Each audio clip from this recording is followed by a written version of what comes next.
Ragz Jackz stream again on Sunday night, which we always do on a Sunday night from 7 till 8:30. We always do 7 till 8:30 every Sunday. Weird that, isn't it? Yeah, who would have thought? It's like we've planned something. Yeah, weeks in advance. Anyway, I say no more. Okay, Ragz, take the introduction away. Well, everybody knows my links are in the description. I have Rumble, I have Discord, I have all these different links in there, and one of them also shoves them in there for us. There's Howard Stewart in, Chaz is in, Lee Me, who else? Limonadis, Budgie Burger, Sense and Communion's in. At least we know all the people here who turn up early to a party. Yeah. It's trying to get rid of them afterwards, though, isn't it?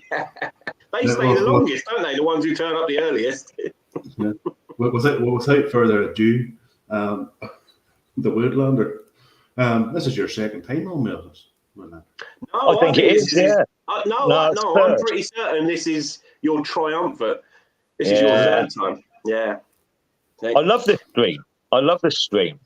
Sunday's kind of, it's the day when I can kick back at the end of the day, take my shoes off, have a cigarette, have a drink on a Sunday, and I don't smoke when I do a video or if I'm streaming with most people and that.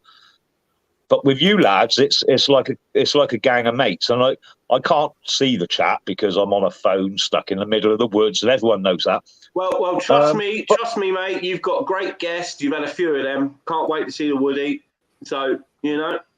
But it's everyone I know, right? And it's nice just to be able to chat amongst friends, which is cool, man. And have a cigarette on this stream. I mean, this is a very, very relaxed stream. You know, there's no rules, there's no real structure. It just organic. It flows. You know, and I have to just say, the last 2 weeks, I wasn't there last week. Unfortunately, I had some family business to attend to, so I couldn't tell. But the last 2 weeks, we've had Whiskey Straight Owl on. He is, without a doubt, one of the most interesting people we've talked to. He's got such an amazing sort of background in different. He's been a newspaper editor. He's been a lifeboat volunteer. He's been a Met police officer. He was in the PSNI. He was something else as well that's pretty good. You know, he's got so many stories. And there you go. So yes, yeah. So if you're watching Whiskey, thank you for the last 2 weeks. We really appreciate it, and I'm 100% you'll be back on because you are like a resource, like a well that we can keep going back to, you know. So, but listen, Woody, it's great to see you, mate. And you've had a day out with some people that we all know. We don't have to talk about it, but you've had a great day out with people very much like us. People will know who they are, but we won't name them. And it was a day where everyone met. There's children, there's partners, and there's no politics, and you just all have a great time. Yeah, well, that's kind of what makes a great time. We spend so much time either streaming or doing videos or watching other people's content, and it's all about politics and it's all about what's going wrong and it's all about, you know, what are we going to do. It's really nice just to get away. No politics, no leafleting, no banner drops, like just mates and their wives and their girlfriends, a couple of kids running around, having a day out, like doing what we should be doing. Building community. Building communities. Yeah, it's a cool thing. It's really maintaining friendships. Yeah. You know, and keeping it strong and making sure that these things are planned and you've got the next one to look forward to as you're leaving the last one. Exactly that. And the people we're talking about are very good at maintaining the IRL. Yeah, well, it's important. It's important. And something you said was... Like this. Sorry, go on. It's brilliant to be able to talk like this, right? It really is good. But it really is a completely different thing when you can get together in real life and just kick back and have a nice day and realise that actually the things we're doing on these streams and in these videos and the things we're talking about, that's what it's for. That's what it's for. We can't live our lives online. We need to live our lives in the real world. So to be able to do that every now and then and live and do normal stuff and, you know, go out for the day and go boating and go camping and all this stuff which we should be doing is really cool. It's a good thing. You have a question in the chat there. Ask the Woodlander what he thinks of dags.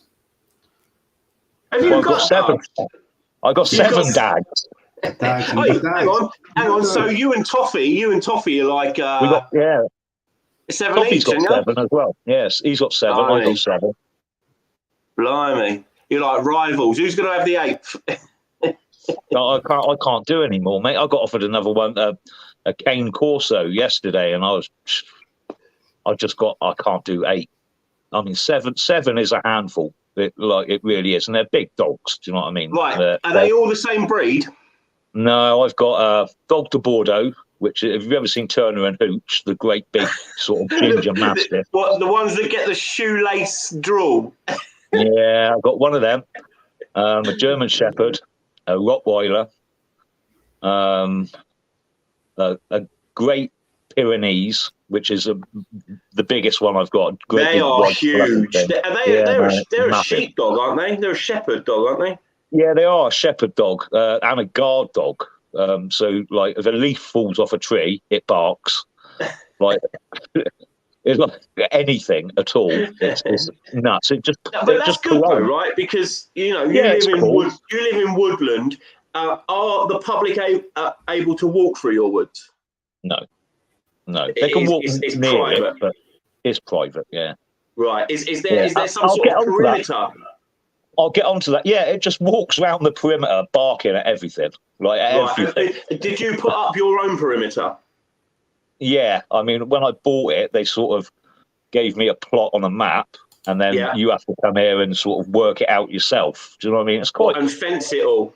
Yeah, and that's a job and a half. I bet it was. What kind of fencing have you got? Well, I've got 2 lots. At the top, I've got stock fencing, and down the bottom where the dogs are, I've got 6-foot chain link. Otherwise, they'll go through it. They'll just go straight through stock fencing, and So that's. I have to say, someone in the chat put between you and Toffee, you've got 14 dogs, and that's based. They said, imagine having 88 dogs. Nice observation. Brilliant. Oh, Sensim's got it right. Yeah.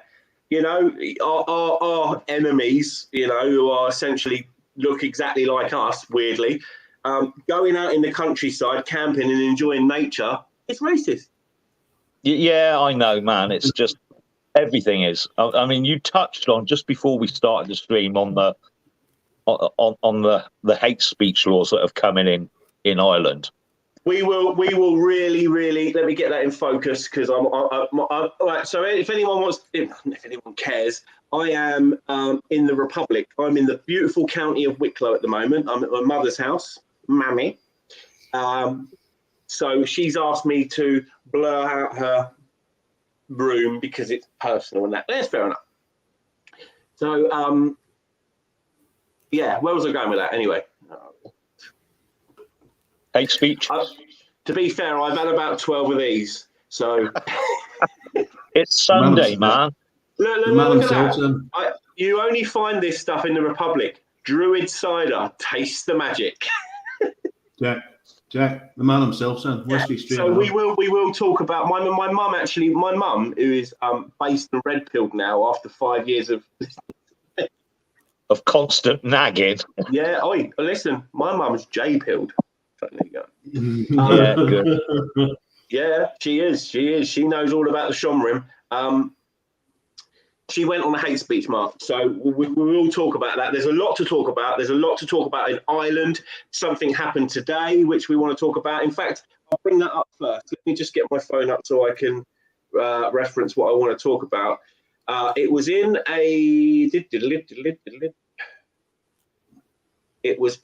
the county. It was where is Santry, Ragz? What county is that in? Do you know? Check the final. Right, I'll look it up. So either so we know exactly what we're doing. There's actually 3 Ballymoney's on this island, and there's only one in the north. There's another 2 in the Republic, so they're not really sort of, imaginative with their names. Right, actually, it's a suburb of Dublin, a place called Sanctuary. I'm going to read it out. This is from the National Party in Ireland. I'm just going to read it out, a little statement.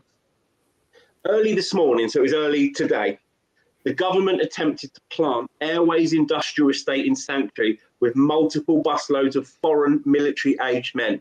A few activists got word and were able to prevent it from happening. Local people were informed and are now on the scene to maintain the blockade. 6 activists was all it took to stop this. So it can be stopped. I have the video. The island belongs to the Irish. I have the video if you want it. I had lined it up. Yeah, you can play the video, and then we get Woody's thoughts on it. Sanctuary Plantation. That's the one. Yes, it's. I mean, look, it's Plantation 2.0, isn't it? But it's a little bit different this time. You know, we live in a world where we know we know the trouble and upset, and this is going to cause disturbance. What are you drinking there, Woody? I must ask. I am drinking a spiced rum and coke. Lovely. I hope you enjoy it, mate. I'm going to. Good boy. Right, let's watch this video.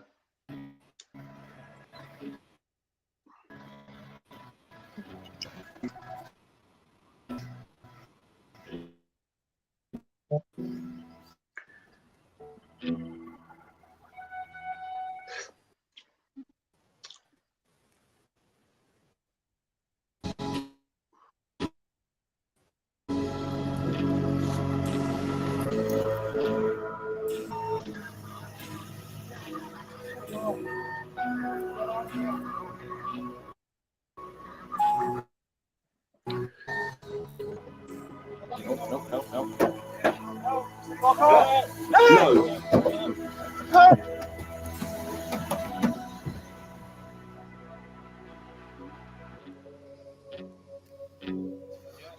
Trade us all. Bring it back here.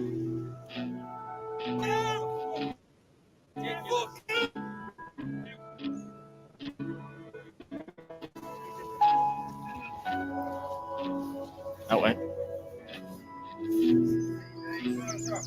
Bring them back. Send them to the airport.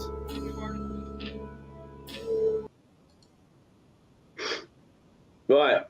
Now, Johnny, not Powell, good friend of the channel, been around for ages. See him in so many streams. I've chatted to him and that online. He says they just moved them on to another location without Zero being deported. And he's right. They moved the problem elsewhere. But, yes, Black Pigeon Pilled laughed about my hate speech march. I'm not sure why, but I'll take it on the chin. And I will say there wasn't a lot of people there. So the people still don't know that they are under anarcho-tyranny at this point. Yeah. But John's right. The problem gets moved elsewhere, Woodlander. But these boys doing this, how is this? Is it the case of it's just bringing this attention to people? Is that the way we do it, by making more and more people aware? It does raise awareness. It does bring it to other people's attention. It does solve the problem to some extent as well. That area now hasn't got that problem. That area. So, John's absolutely right when he says they'll just move them somewhere else. But every area needs to do this, right? So they've got nowhere to go. Yeah, it's not going to happen. I know, wish it would. It might. I'll tell you what, it might in Ireland, right?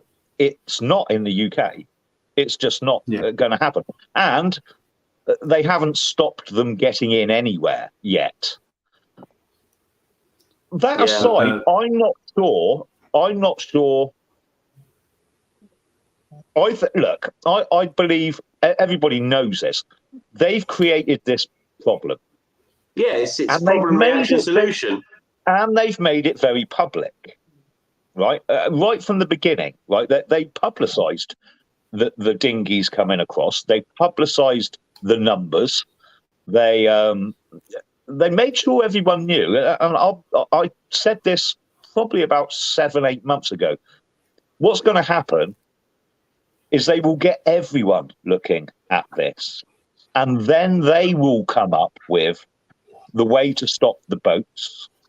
And it wouldn't surprise me if you saw some deportations from Ireland. I don't know, but definitely in the UK. Now it might be Albanians they start moving out, because I'm really not sure what went on there with the numbers of Albanians that came over. I don't believe it was just like the whole criminal underworld of Albania suddenly decided, hey, do you know what? Let's move from Albania to the UK. It wouldn't surprise me if you saw a stop to the dinghies and some deportations, so that they can highlight what a massive success, how successful they've been in stopping this. But I don't think the majority will be deported. So for them, it's a win-win situation. On the one hand, they create a problem that floods the country with immigrants, which they want to do. Yeah. 2, they can then solve that problem and show the public that they're tough on it. Now, the public will buy that. The public will buy it because that's what they're focused on. And they'll be able to say, well, it was the Labour Party that stopped the boats, or it was the Conservatives that stopped the boats, and they sent 3,000 people back. To them, that'll be a win. To me, I'm more concerned about the million that they're bringing in legally. Yes. The 50,000. Is it projected to be like? Is it projected to be like 700,000 this calendar year? Yeah. Legal immigration. Yes. Legal. Nearly a million, and most of them. And they've already said that they want more. 600,000. 600,000. I was listening to Radio 4 on the way home the other night, because I like to.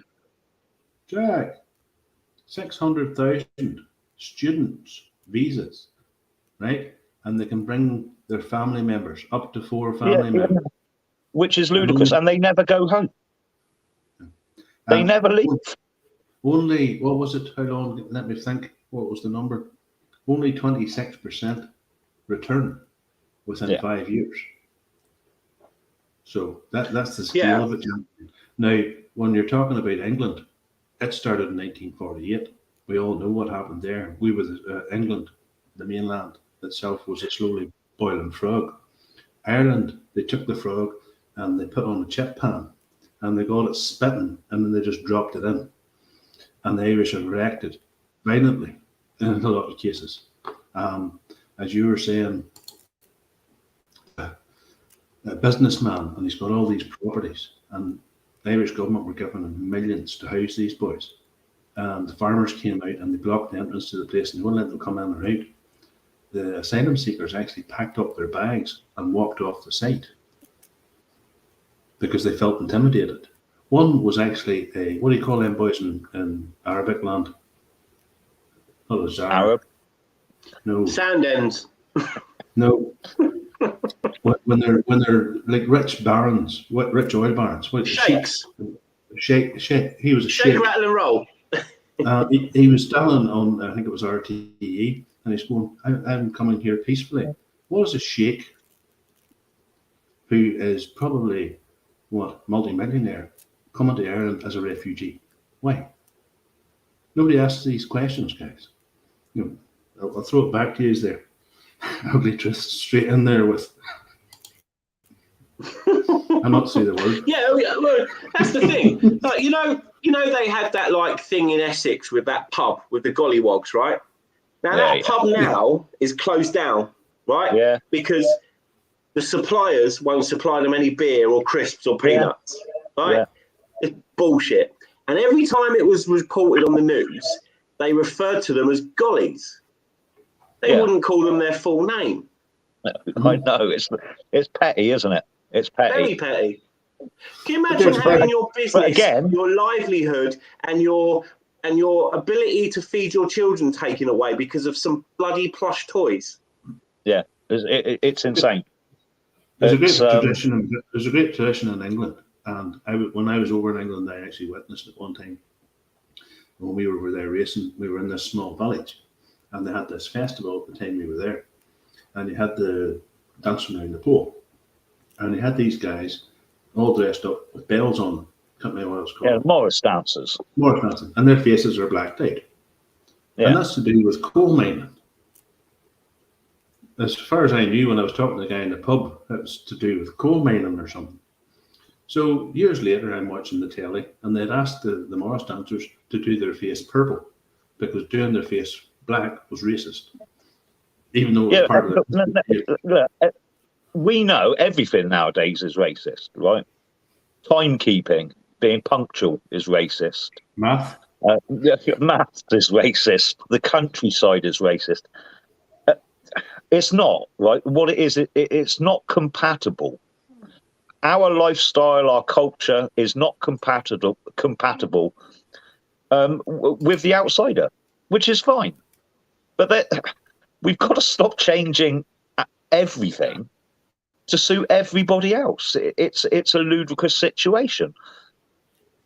You know, Morris dancing, I've just had a quick look. Morris dancing dates back to 1448. Right. And Google, which are enemies, right? Listen to what they say why Morris dancers black up, yeah? Most Morris dancers will be able to tell you that the origin of black in the face goes back to farm labourers who wanted to disguise from their bosses while begging and busking during the winter.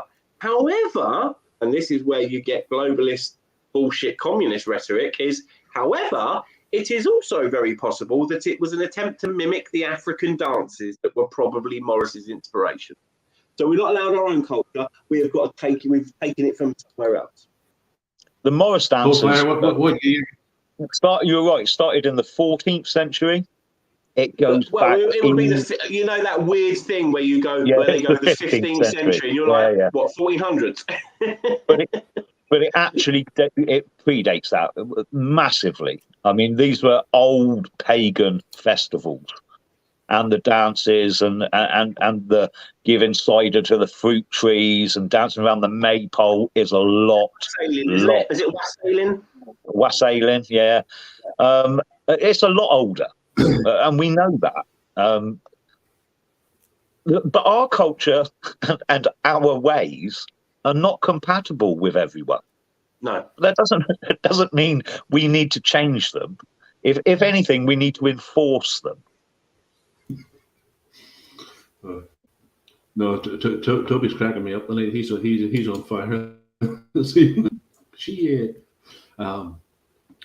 Somebody was mentioning in the chat there about the poo-poo. The police were defending the nurse in America. No. I think they were saying white people, but they were saying white people, as in how they say it, white people. So white people have defended this nurse.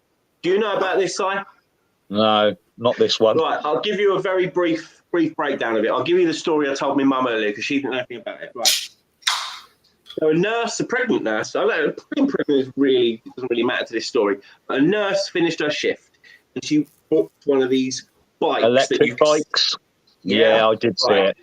Okay, so you saw that she was completely intimidated by 5 great big hulking black men, right?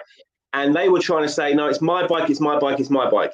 And all the headlines in the MSN was white nurse steal the bike off of them. Steal bike off black people. Pay for it and have the receipt. Right, she's lawyered up, and now all the receipts are out. The code matches the bike, etc., etc., etc. Now you'll hear crickets from the MSN. You won't hear anything. You won't hear any like them change it and making the story right. You won't hear anything. And this is the bullshit that we have to deal with as white people. Ugly truth says she was pregnant. That does matter. It's a vulnerable woman. It does matter, but it's not really relevant to the story. She's a, it could have been an old 80-year-old white man. It could have been an Asian man or whatever. That was their bike, and they were completely surrounded and intimidated. And when she asked for help, it didn't come. Yeah. No, there was one guy. You know, people didn't want to accept responsibility for helping that person because they thought they saw 5 black guys going, no, they're like, I'm just going to keep walking. I'm not going to get involved in this. That's the problem in society, though, gentlemen. Everybody either walks past or they bring out their phone and start filming. Now, did any of you see the security footage of the black security guard who shot the trans black person in that for the store robbery? He's not going to be charged. He's not going to be charged. That's great. But did you see the security footage? Is what I'm asking. Yes. When he shot him, right? So you saw them tussling and wrestling. He put him in him in a chokehold. Yeah, right. And the person was still trying to grab the bag of stolen goods this whole time to get out. They didn't go, right, I've been caught, my number's up, I'm just going to leave quietly. The whole time they were trying to grab the bag and get out of that shop, right? Now, the whole time that was going on, people were walking in and out of the shop like it was just a normal thing that happens all the time. Don't need to watch that. I've seen that before. That's the mad thing in society. People just ignoring crazy stuff happening right next to them. It's sad to say, but actually that's probably a regular occurrence in some parts of America. And we see it like every other day. That people just walking into stores and just taking shit, and the security guards, I mean, top dollar for this one for trying to stop them. Usually they don't even bother. They've been told not to. No, I know. They just walk in, and the thing is, pick up what they want. They're not going to make a massive story out of this. It's not going to be in all the papers because it was a black on black. Yeah. Now imagine if that was a white security. If that was a white security guard, he'd have been charged with murder or manslaughter, just like your penny guy on the subway with that essentially a subway terrorist who was everyone. He 44 arrests. He punched a 67-year-old woman in the face. That was his last arrest, right? He got on that train. He threw his coat on the ground and said, "I'm ready to die. I'm ready to take a bullet. I'll kill you. I'll kill a motherfucker." What do you do? Do you just sit there reading your book? Or if you're a Marine who's trained, now obviously he didn't put him in a good chokehold. He didn't, right?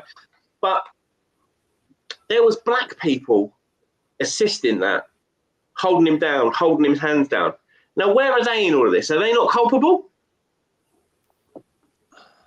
Yeah.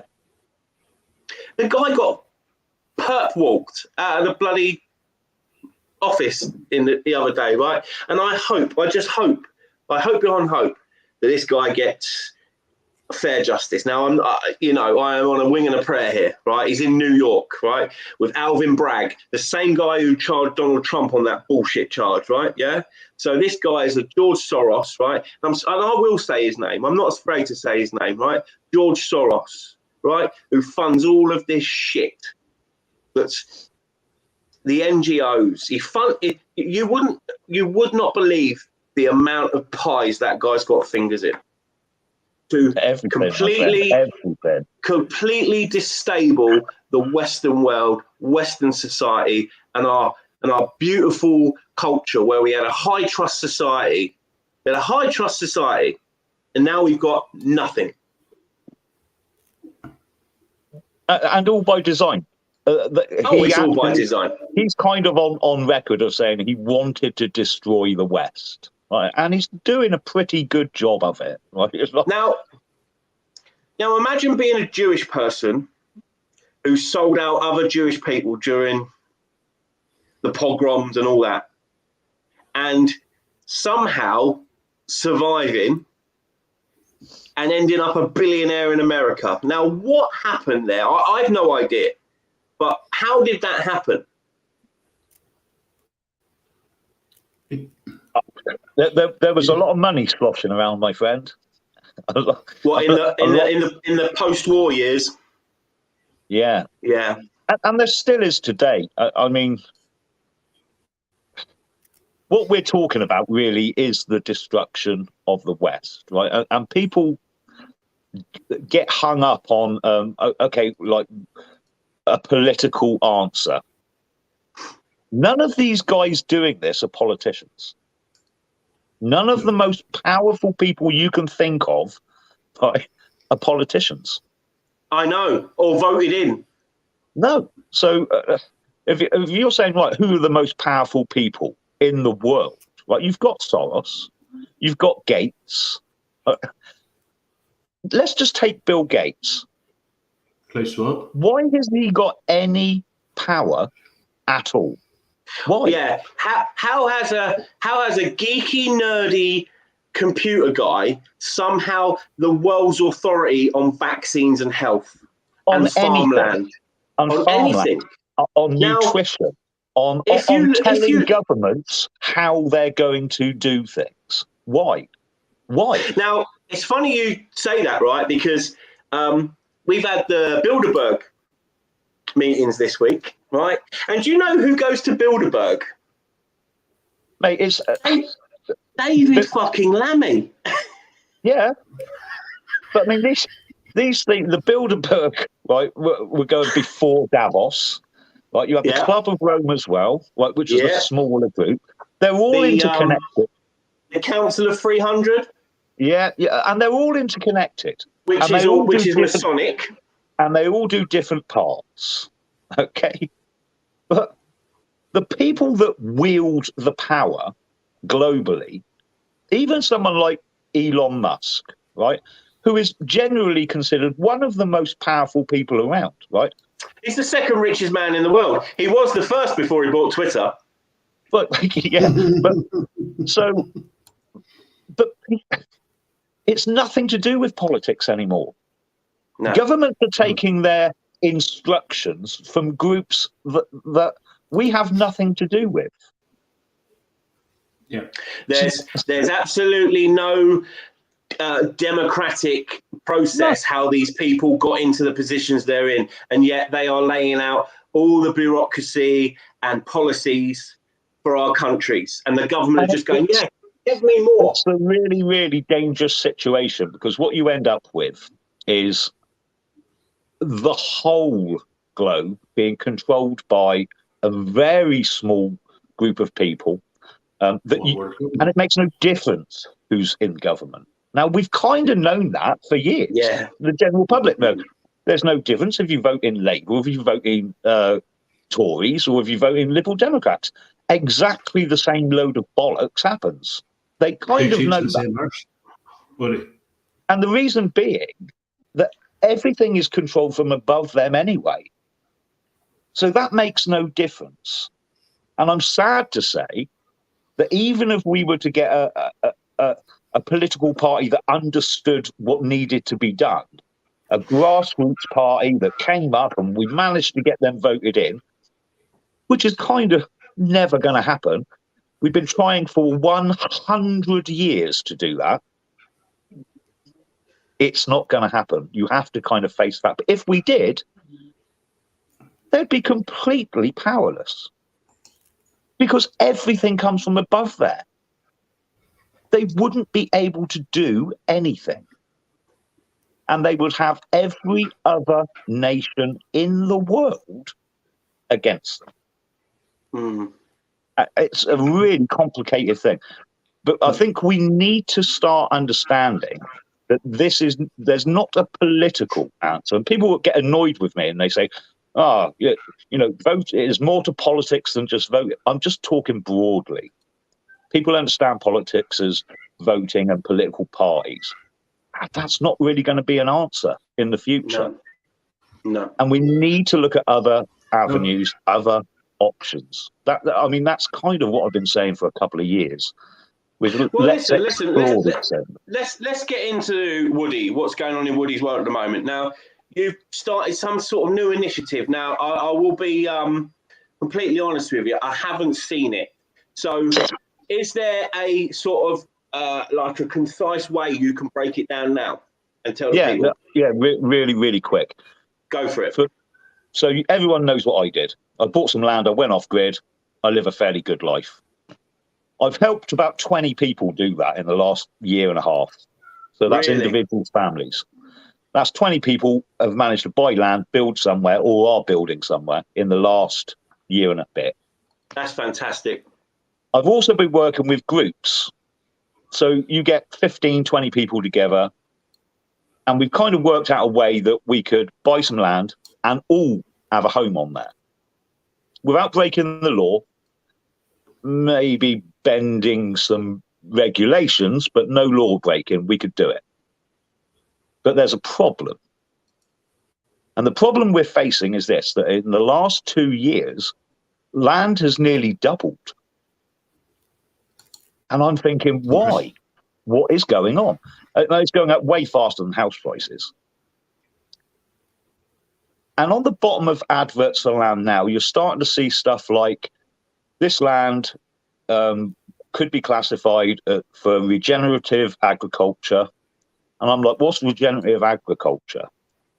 It's carbon offsetting. So what happens is a corporation buys 200 acres. They do fuck all with it. They might plant some trees. Now, I know from buying trees, you buy 50 meters of trees for like £3 at sapling size. When you're talking numbers, it's no money. But that's now classed as a woodland. Because it's classed as a woodland, they can offset their carbon. So they can still fly the private jet. They can still drive the limousines. They can still drive the company cars and offset all of that carbon because they've got that. By the way, you can't camp on it. You can't walk your dog on it. There'll be a fucking 6-foot fence around it. You'll never be able to use it. And it's just going to sit there. And this is happening more and more and more. So I just thought, look, I want to do something that's going to benefit everyone. So I said, look, doing it in groups is good. And we kind of got up to 100,000 quid between sort of 15 of us. And I was like, look. That's good going. Yeah, it is, man. But I was like, look, I don't want to do that. I want land in every single county in the UK. Every county. This is your initiative, right? Yeah. I want some of that land to be for conservation. Right? We'll look after a block of woodland. Right? We will take it out of the reach of these global corporations because we'll own it. Some of it will be for recreational use. Some of it we're going to turn into planting places, so allotments. So you want an allotment? There'll be one in your county. You can drive there. There's your allotment. If you're a member of this of the club, it's yours. Get in there. You're going to be part owner, so you can use the allotments. There's a woodland. You can go camping with your boy. Right? It's a cooperative. Kind of. I started off as a private members club, and then I had to get a limited company because a members club can't buy anything. It's not allowed to buy land. You've got to have a company. So I've had to set up a company to buy the land. And when I spoke about it, I said, look, it sounds huge. I said, but if I had 1,000 people who chipped in £1,000, and I know to some people that sounds a lot, right? Mm-hmm. But in the scheme of things, it's not. Is that £1 million? That's £1 million to start. Now we can buy £1 million worth of land. And you think, well, how much will you get for $1 million? I'll tell you what, you start buying an acre in Wiltshire, an acre in Hampshire, an acre in here, 2 acres of woodland, a bit of pasture land, a bit of that. And now we start chipping in a bit more money. We've got another 30,000. We can buy 5 acres down there. We can buy 6 acres up there. That land is ours. What I also wanted is it's not mine. It's not the company's. Everyone who puts money in, the shares will be priced at £1. You put £1 in, you get 1 share. You put £1,000 in, you get 1,000 shares. You are part owner. We own it. It can't be taken away from us. So there's no global corporation's going to buy it. And there are people that want to live. So if we own the land, it suddenly becomes much easier. So I've now got 5 people that want a little community. So great. I can now go to the members and say, right, we've got these 5 people. They're willing to buy a piece of our land. I think that's a great idea. And once they get that community up and running, they'll show us how they're doing it and what they're doing. and we can take the money they pay for the land and go and buy another bit. Because right. I've got a couple of questions. How does the leadership work at the top of this? Because there has to be some sort of, you can't have 1,000 people all. No, you can't. So how would it work? Would 1,000 people. Well, you say that, and a lot of people kind of go, "Oh, yeah," but it's when you get people involved that, you know, and there is no arguments. This is a members club to start with, right? And that's what most people will be dealing with. The company is just to buy the land. So there will be a chairman, a treasurer, and a secretary. That's it. Will that be voted, or will that just be chosen? You can vote for it, apart from the chairman, which is going to be me, right? And I'm not fucking moving. No, well, listen. But we can. What we will do is we will hold the meetings. We will have, plus there'll be the forum on the website where you can put forward your ideas. No one's asking people to do anything stupid. It's now, like, listen, this is what we want to do, right? If you want to get involved with that, right, you can start with a tenner. Buy 10 shares. That £10 doesn't sound like a lot, right? 2,000 people give me £10 a week for 1 year. That's £1 million. Now we can start doing things. Now we're in a position of power. And it is power. And what I've just been saying to you about, why are these people running things? Why is Bill Gates running things? Power. Why is Elon Musk having anything to do with governments and how things run? Power. We can't get power through politics. They're not going to allow it. But we can buy our own flipping land. We can become quite powerful. And I tried to explain to someone the other day that we've been trying politically for 100 years, right? Since the 1920s. To do things politically. Talking about you going back to Mosley and that? Yeah. And it's all been, but do you know how much money's been raised since the 1920s for those political movements? Put into activism, put into publishing, put into all these different areas trying to get a political answer. Millions upon millions upon millions. And that's just been wasted.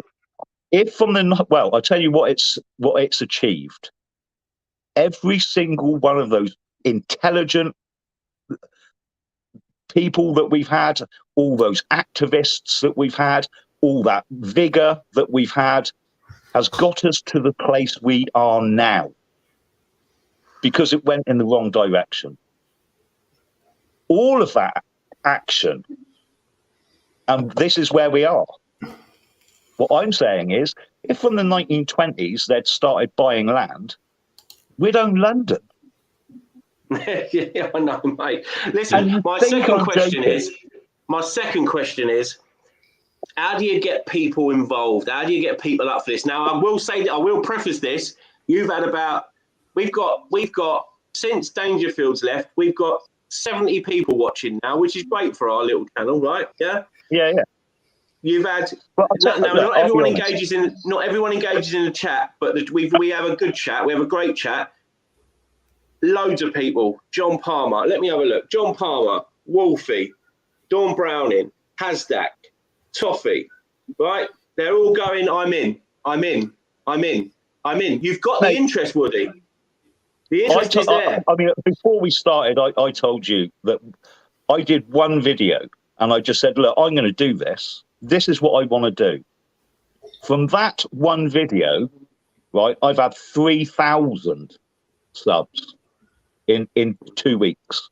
That's brilliant. And it's not just me doing this. This coincided near enough exactly with a content creator called Asher Logos. I subscribe to them, yeah. Who put out a video pretty much the same time entitled A Call to Return to the Land. And what he said is, there isn't a political answer. What we need to do is safeguard ourselves and our families. We need to become more self-sufficient, right? We need to buy the land, take it out of other people's reach, right? And rebuild. And he's dead right. I've got this lovely image of walking into the woodlands, right? And you've got people, you've got a blacksmith, you've got butchery, do you know, you've got a baker's. You know what? I've got this lovely image, you know what I mean? I heard an analogy the other day, right? And it was a chap was talking about, he went camping on a campsite. And he said, I don't usually go onto campsites. I usually just wild camp or stay in the van. But they booked into this campsite. And he said, I was sat there in the evening. And there was all these people. It was a summer's evening. And they all had little campfires and they were all cooking. And they were all talking with the people next to them.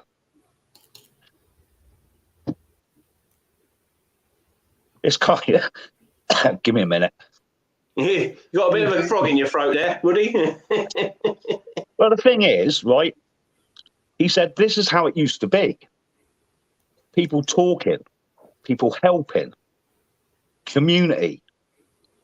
And he said there was no houses. He said, but I suddenly imagined, just imagine if instead of those tents, there were just like little cabins. And this was people. Yeah, I get it, mate. I get it. It sounds amazing. It sounds amazing, Woody. But how do we get this thing is, like, into reality? Yeah, but here's my thing. It sounds like a pipe dream.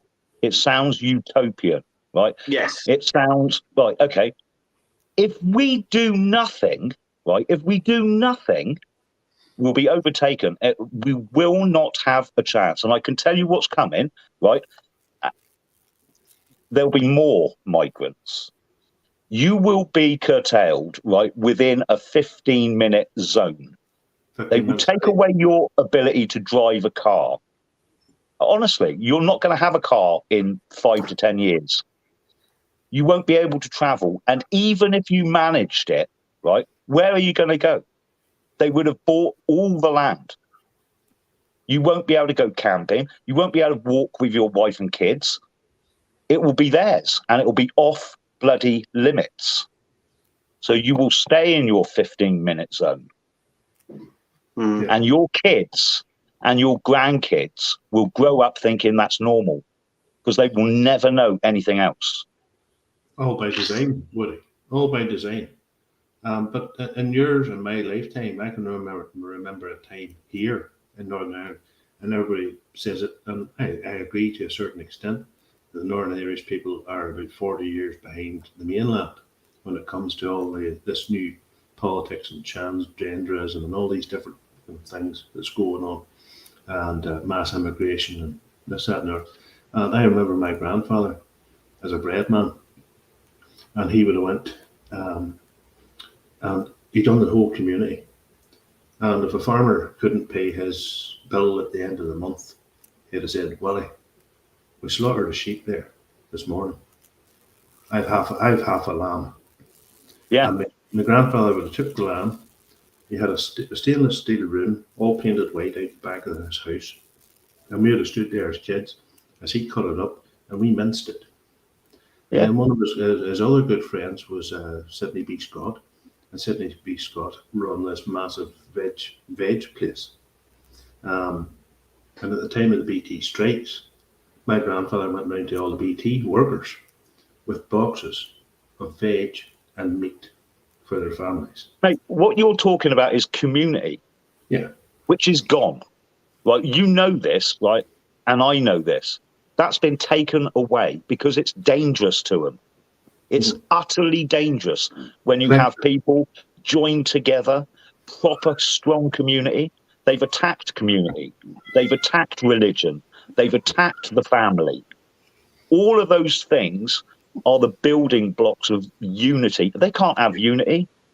Yeah. They will find something that's homogenous and whole and stick millions of different objects in it, mix it up, change it so no one has anything to do with each other. There's so many things they've done, right? They sell us poison food, right? Yes. They make us sick.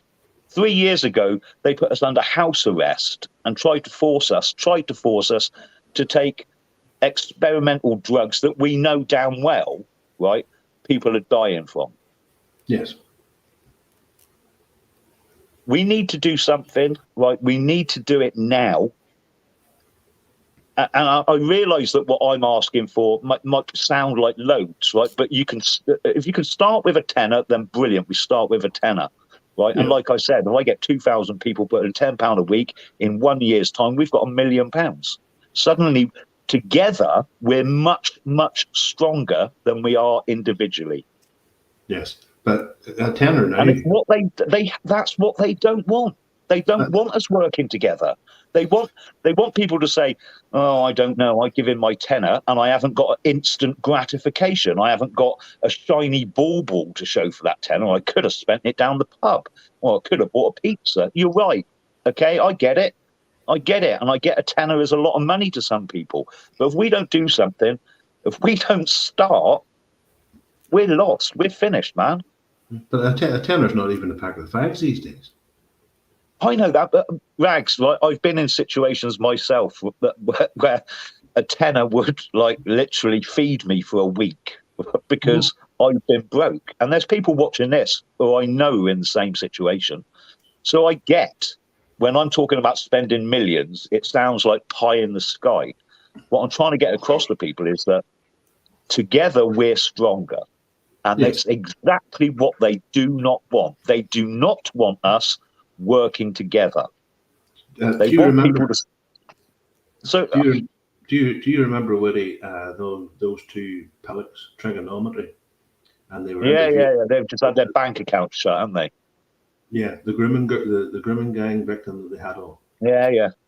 And your man turns around and says, "Yeah, but we can't have white people collectivizing."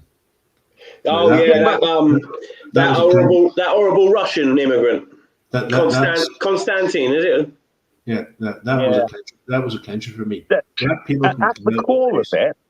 the core of it, right? He's actually hit on something. Like,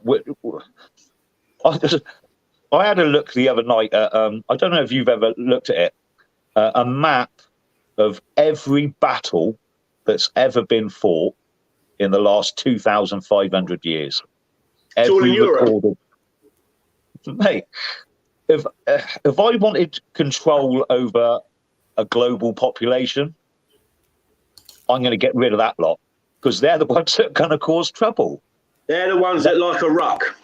They're the ones that are capable as well. Yeah. I mean, mindless violence goes on everywhere. In some countries, it's a way of life, right? And I'm not talking about that. I'm talking about intelligent, strategized, ultra violence, right? Wars and battles. It's Europeans, right across the board, every single one of them. The problem is now, at the start of the century, the white population of this planet was 30%. The whole it's about 8 now. A couple of fucking world wars will put that down, wouldn't it? Mm-hmm. Yeah. And listen, so we kind of understand why they want us controlled. In all eventuality, they want us gone, right? But we're not gone yet. Now we can't fight back with tanks and bombs, because there's no enemy to point at, right? And we can't fight back through political means because it's been denied to us at every opportunity over the last 100 years. There comes a point where you have to go, do you know what, that avenue isn't working, so we need to look at something else. And all I'm saying, this is a way that we can collectivize, we can work together as a group of people, we can get power and have a say on how we run our future. It's very difficult. See, property rights, they're clinging on to because they like property rights. They like to own things themselves. So they don't want to get rid of those.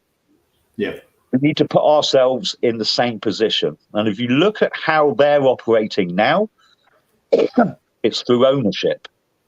Yes. People like Vanguard and BlackRock, right, are just buying up land, property, businesses, everything. Ownership. They own it. They can do what they want with it. So we need to play the same game. And yeah, we're small potatoes, but if we don't start now, we're lost, man. Well, I've got a question for you here, Woody, from Kitchen Skillet. Yeah. Could a shareholder visit any... Hey, what's that? I just said evening. Yeah. Could a shareholder visit any of the plots of land around the country, or can you just go to the actual plot you put money into? No, you will be a shareholder in the business, which will own all of that. So you can go to any part of it throughout the whole country. The reason I want one in every county, or some land in every county, is because some people just want somewhere they can go and grow their own food, right? That's what they want. A waiting list for an allotment's like 5 years. They want somewhere they can go camping with their kid, right, without it being private property, and they don't want to go on a campsite. It'd be nice to go to a piece of woodland.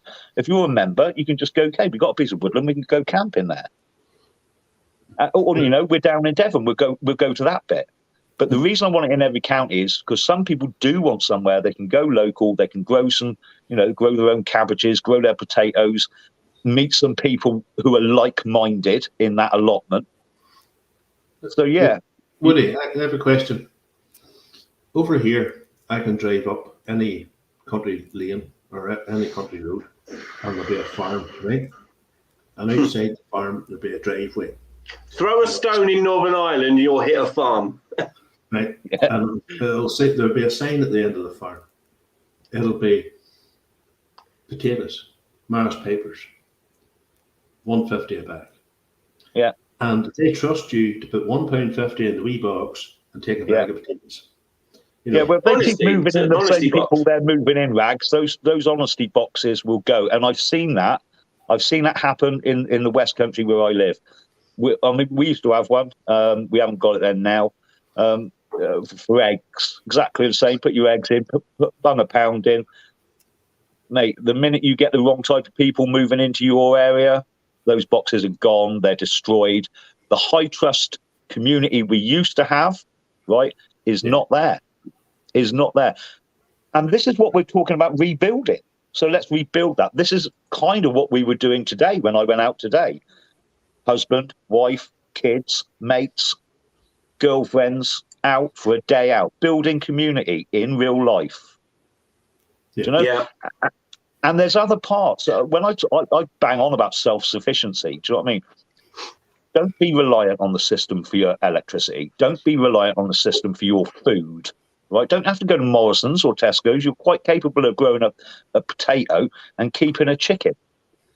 I'll tell you what, if they ban you from going in stores because you haven't got a digital ID, you've got eggs, you've got meat from the chickens, and you've got potatoes. Do you know what? You can survive on that. Now, you might want to grow some carrots as well and a bit of salad. Brilliant. And your mate down the road's keeping pigs. I have a question for you. Was it you was talking about growing potatoes in hay? Yeah. I'm trying it this year, and I've got to be honest, it's working a treat. No digging involved. You literally, I chopped my spuds, left them overnight, cured them, pushed them into the top of the dirt, cover them with a little bit of straw, started sprouting. You, instead of piling up earth, you just put more straw on, they come up again. And then when it's time to do it, the potatoes are all in the straw. So are they getting their nutrients from the straw?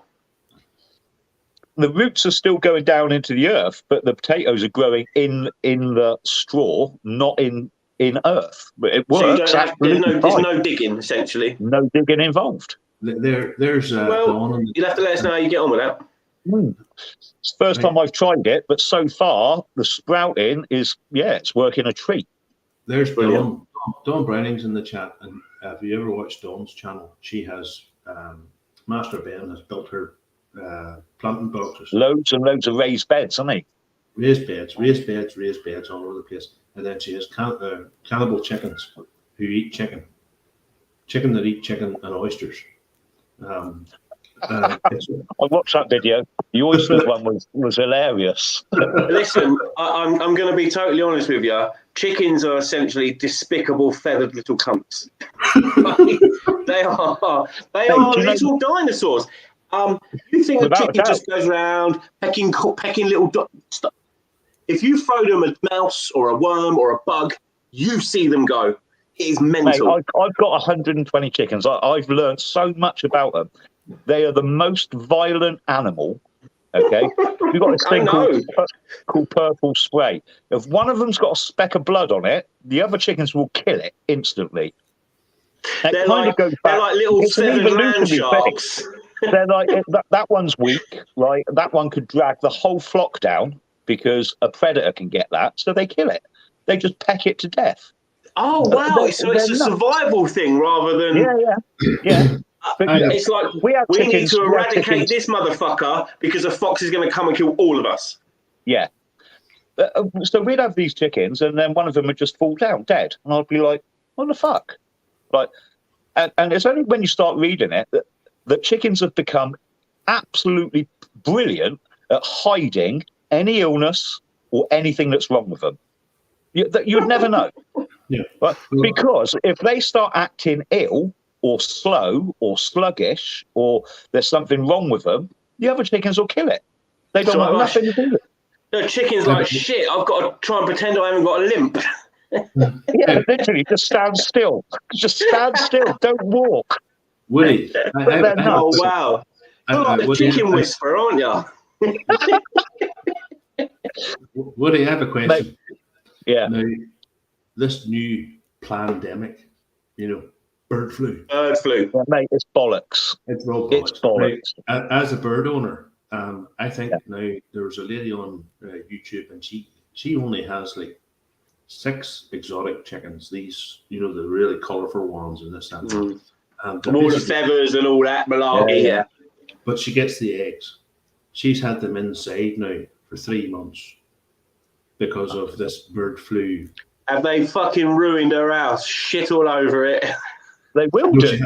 It's an indoor pen, so yeah, they can't get shit on by other birds flying over and this, that, and the other. Yeah, but it's all I'll explain it really, really. Okay, bird flu exists. Okay, I'll tell you what it's like. It's like human flu, but it's birds. Right? And you know what? You know what happens. Saying, oh, man, it's going to jump from chickens to humans. Yeah. But like, this is what happens in humans. Some humans get the flu, right? And if they're really ill and old, they'll die. Yeah? Or if they've got something else wrong with them. Some people will get the flu, be a bit rough for a week or whatever, and then they're fine. And some people will get it and not even know they've had it, and some people never get it. It's exactly the same with birds. Some get it and fall over. Some get it and they're, rough for a day or two or a week, and then they're fine. And some just don't get it. My argument with Desperate, right, because I spoke to him about it. So I said, okay, what happens if I've got a bird with bird flu? They said, well, that will run through your flock within 24 hours. And I said, what happens to the birds? They said they will be dead, right, within 48 hours of contracting bird flu. So I was like, oh, that's quite serious then. Like, if I get one case, my birds are knackered. They said, if you get a case, you've got to ring us. We will come out and cull your flock. So I said, well, what's the point? If they're all going to be dead within 48 hours, why do I need you coming out? But it's logic, isn't it? Well, here's the truth. They're not going to be dead in 48 hours. Exactly. One or two might die, right? And then the rest don't. The rest just had a case of flu. And then it gets... And what happens is the ones that actually... They build up a resilience to it. It's just like us. You get the antibodies, right?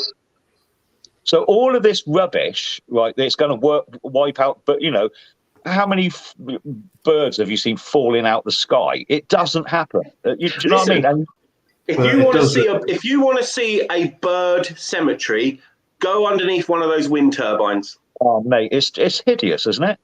It is a pile of birds, and it's not starlings or songbirds. It's ospreys. It's sparrowhawks. It's birds that we don't have a lot of. Yeah, those things are just. They're wrong on like so many levels. Every time I drive past one, I just think, Hideous. They're ugly, and not just that. Demoralising, They're so hideous pieces of shit. They're so big, and I'm like, well, why the fuck are you so big? Right, You just right. don't fit in this landscape. Gentlemen, here's one for you. Here's one for you. The blades on them are made from carbon fiber. Carbon fiber is non-recyclable. Yeah, I know. They just bury it. They just bury them in the soil. Yeah, they just bury it. There's a guy over across the road from me, 20 odd years ago, put solar panels on his roof. There was a whole pile of guys coming the other week to take the solar panels off because they were done. What do they do with them solar panels? They'll just bin them, mate. They'll go in a landfill. In a landfill because they can't be recycled. So well, actually, a solar panel can, because it's actually silica. It's rock at the end of the day. Yep. And there's very and it little. Can't be recycled. You might not be able to recycle it, but you could probably recycle the metal surround and stuff like that, and maybe the glass. But you can't recycle them all. No, I mean, I'm a fan of solar. I'm a fan, and I think it needs to get better, without a doubt. But it works. It really does. I mean, I run a 4-bedroom home mostly on solar. What would you say percentage-wise? 80% or 90%? What, my electric? All of it? Yeah, that comes from solar. Yeah. Like this time of year, if I wasn't in the woods, it would be. What do you use? What do you use to subsidise? I've got a big fuck-off diesel generator. So in the winter, I run that. Yeah, I run that for maximum. So in like when there's no fucking sunlight, whatever, middle of winter, that gets 2 hours on the diesel Jenny, and I still get some solar. 2 hours gives me 24 hours electric. But here's one for you, Woodlander, and you, Jack. Did you see the video that came out on YouTube about the electric buses in Birmingham? The electric buses? They're exploding yet? No, they were charging them from a diesel generator. Yeah, fuck it. Right, I've seen the video. Right, I don't know if it was set up. Right, it didn't look like it. But a guy, they pulled up and there was a guy with a Tesla. Right, yeah, and he's on some Route 66 kind of road in the middle of nowhere. Yeah, and he's got a petrol generator charging his Tesla because he's run out of. Mate, it's just. The thing is, as well, let's make no bones about it. Like, these mental eco people think that electric just magically comes out of the wires.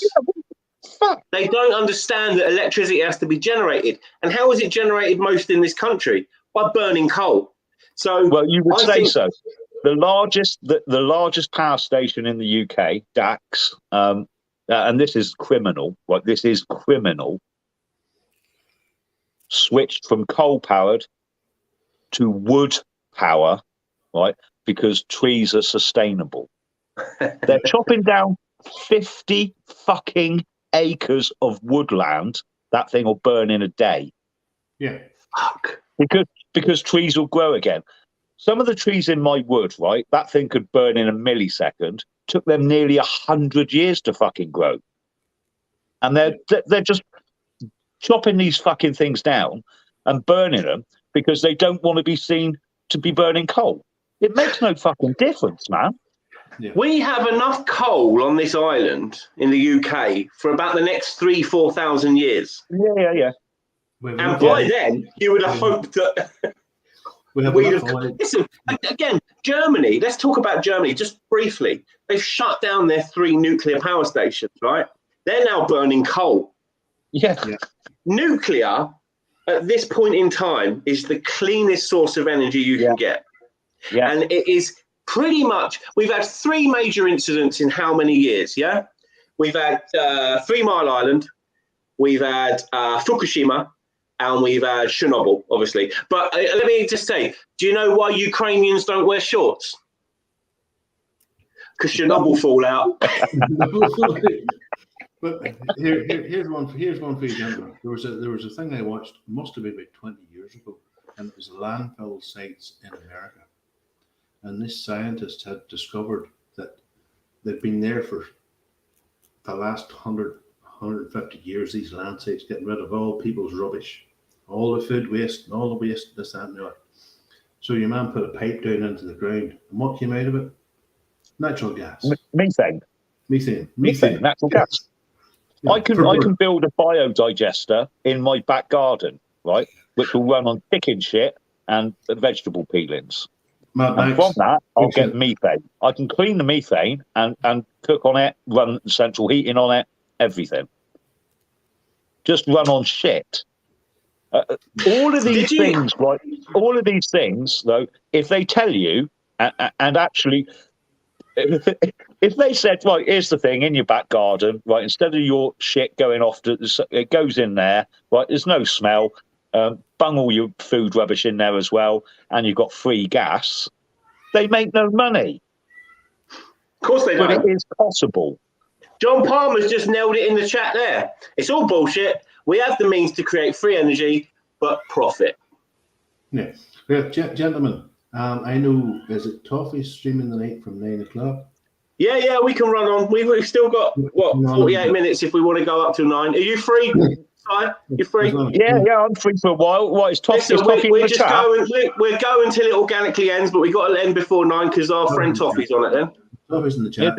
All right, no props. I was watching. He's a good lad. He's a good lad, Toffee. I like him a lot, man. I like him. Oh, he's great. I've got a lot of time for Toffee.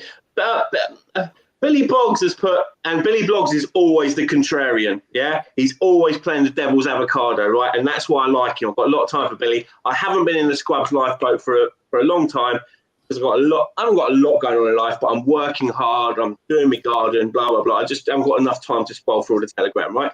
So I apologise. But Billy Boggs says, free energy, ? But once you've invested in your solar panels, right, and that initial layout, it is free energy, right? Yeah. Look, you haven't got a bill coming in every month. No, none. You obviously, it's not free because you've had to pay for the solar panels, but think how many months or years it will take for free energy, what you would have paid in bills to offset that. Then you've got free energy. They've come right down in price, right? So they've come right down in price, and they've also got much better in harnessing the energy. Much better. You could buy a good solar setup for your house to give you like free electricity. Like if you're sensible, like use LED lights. Do you know what I mean? And don't have a 500-meter plasma TV. But if you're sensible, £1,000, £1,000. That's it, right? And that'll last you 25 years. Now I don't know, but I reckon your electricity bill over 25 years would be more than £1,000. Yeah. Well, since I started watching you, Woody, and then Dangerfield went into house building and, collectivizing and talking about this, that, and the other. And these people were taking one-way containers from China and they're buying them at, £700-800 a container. And they were literally building like a cul-de-sac in the middle of the country. Perfectly beautiful homes. Yeah. Containers welded together, doors cut through, stairs put in, living room, kitchen, bathroom, bed. Bad them all on the outside, make them look beautiful. Yeah. Cheap home. Cheap homes. And they sort of, these maybe 6 or 7 families collectivized and put these things in this wee cul-de-sac, and then they went into the city to work, and then they came back home again. And I always wondered how they powered them. And they had solar panels on the top, but there was a stream above the hill behind them. So he tapped off from the stream. Yeah.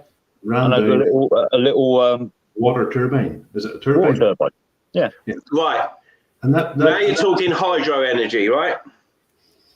Well, I actually had a chat with an inventor the other day who he's now done a deal with Leicester University. The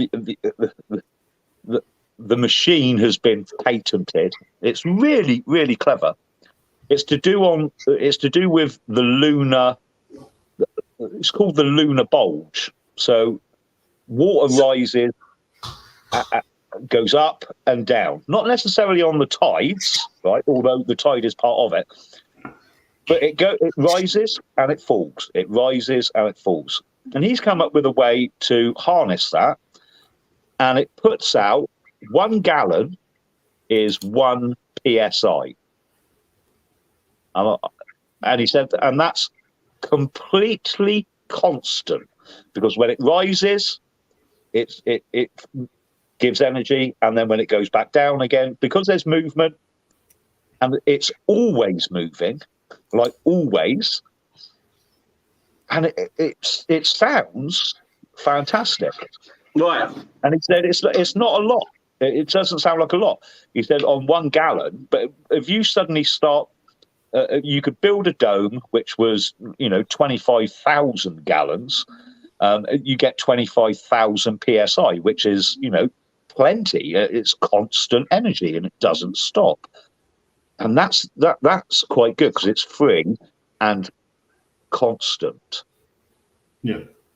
And the minute you can get that, it's quite cool. But I don't know. It might be one of those things that is just bought up and shelved. But I actually had a long chat with him. Right.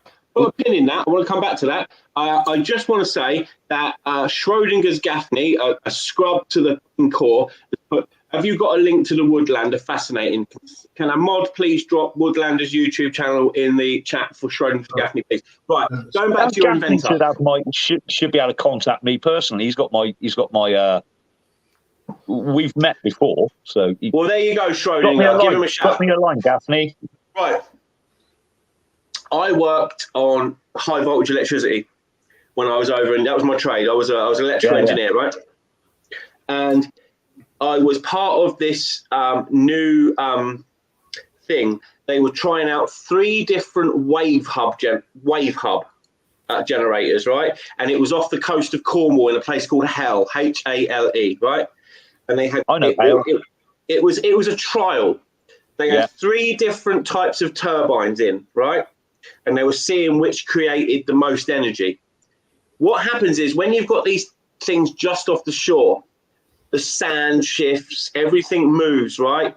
At one point, a guy on a jet ski took a big chunk out of one of the cables. Yeah. It just didn't work.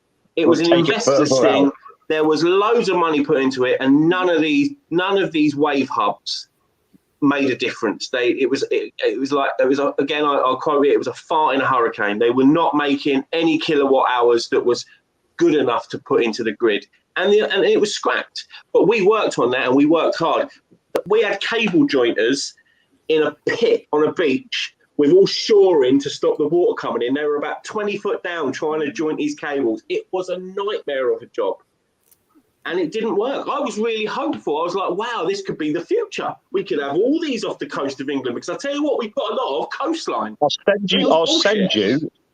you the bloke's schematics and workings out, right? Because you'll understand it a lot more than me.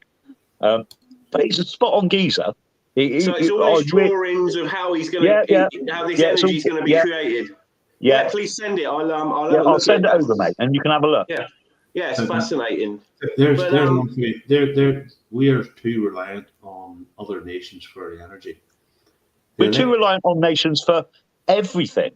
Yes. We should be, in this country, and Britain should be 100% food sufficient.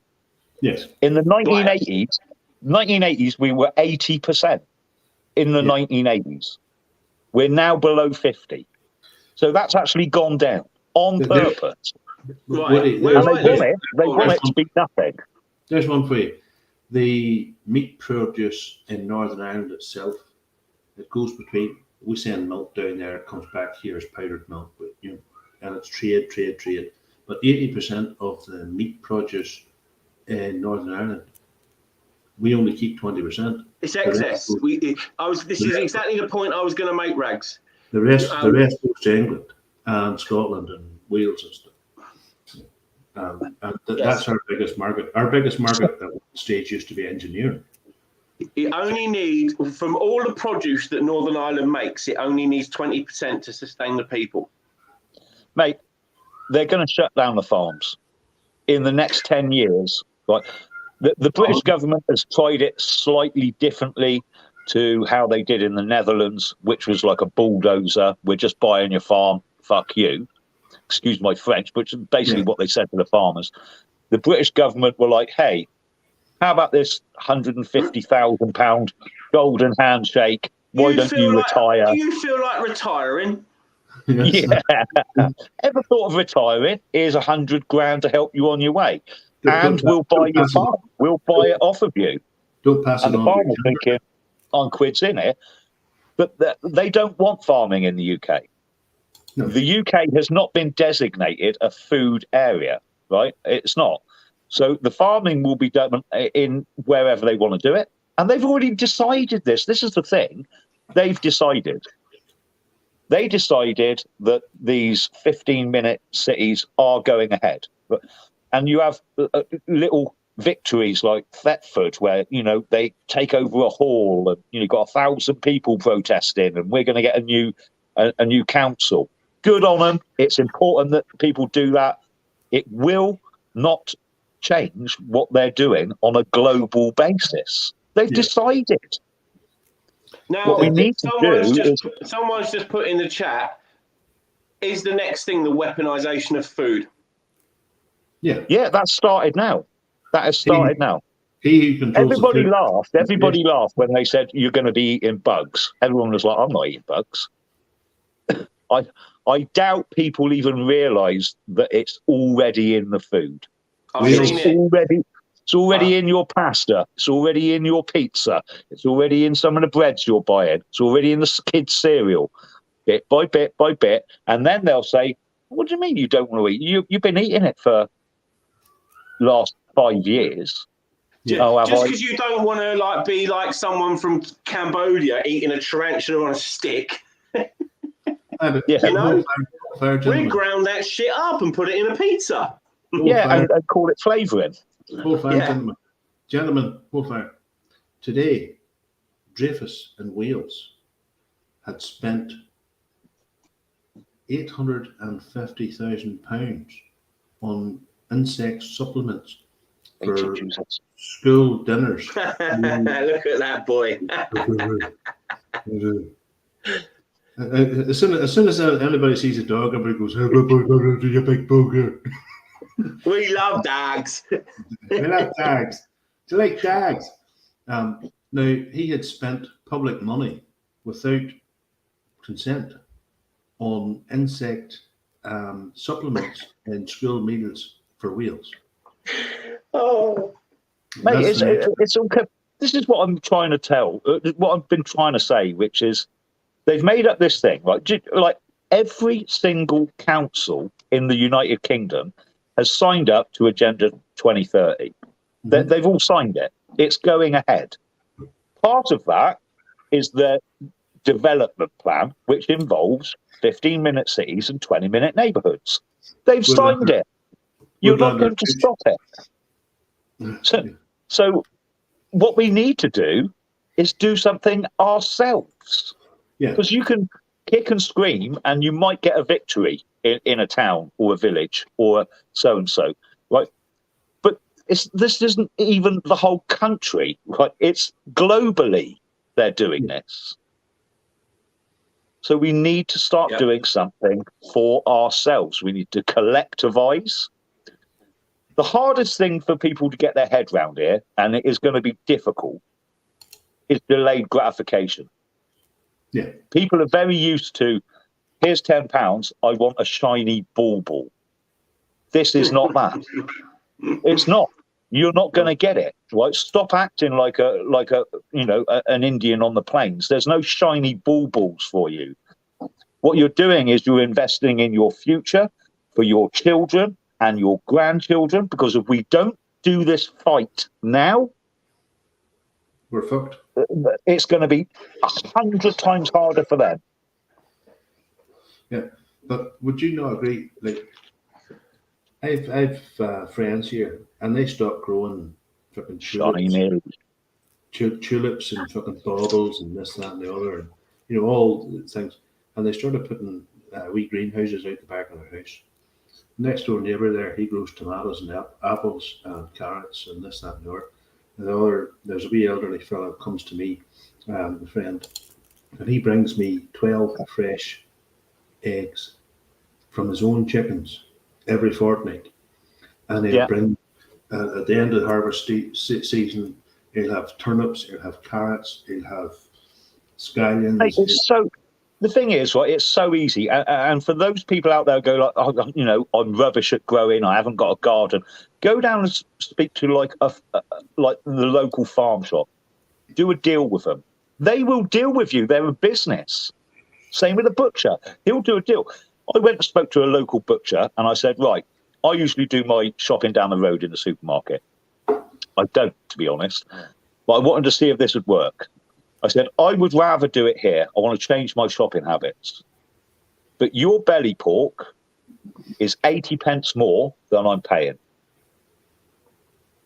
I'll pay you 40 pence more, but I'm not paying 80 pence more.